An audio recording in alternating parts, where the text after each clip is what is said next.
អាននេះខ្ញុំនឹងច្រៀងចម្រៀងនេះដើម្បីអ្នកអានេះរាត្រីដែលរៀមបានជួបថ្លៃរាត្រីតែនាំមកនៅក្តីវិបាន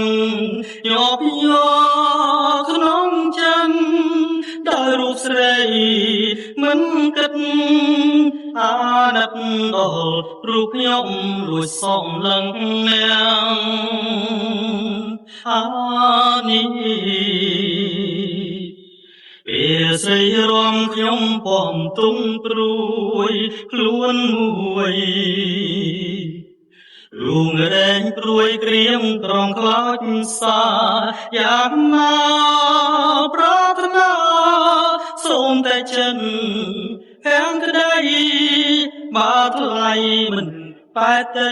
សូមស្រីមេត្តាខ្ញុំ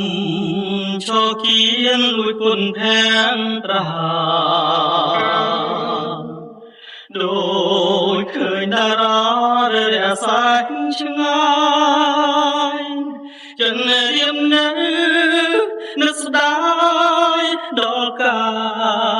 យស្រីថ្លៃមិនប្រណីបេះដូងកំព្រីអូអានេះរឿងអ្វីទៀតខ្ញុំបងភ្លេងបានកលយានបងភ្លេងមិនបាននៅរឿងហេតុអ្វីសូមស្រីជួយឆ្លើយនៅចម្លើយយ៉ាងខ្លីបើថ្លៃមិនបែកទេសូមស្រីមេត្តាអានេះពេលស្រីរំខ្ញុំពំទុកព្រួយខ្លួនមួយទ្រូងរែងព្រួយត្រៀមក្រំខ្លោចសាយ៉ាងណាប្រាថ្នាសូមតែចិត្តភក្តីបើថ្លៃមិនបែកទេសូមស្រីមេត្តាខ្ញុំ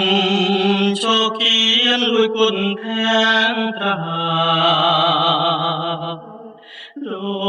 ចឃើញតារារាំងសាយឆ្ងាយចិនរៀមនៅនឹកស្ដាយដល់កាយស្រីថ្លៃមិនប្រណីបេះដូងកំព្រីអូអានេះរឿងអ្វីទៀតខ្ញុំបងភ្លេងបានកលយាបងភ្លេចមិនបាននៅរឿងហេតុអ្វីសូមស្រីជួយឆ្លើយនៅចម្លើយយ៉ាងខ្លីបើថ្លៃមិនបែកទេសូមស្រីមេត្តាអានេះសូមស្រីកុំចិនណាយរូបបងឲ្យសោះ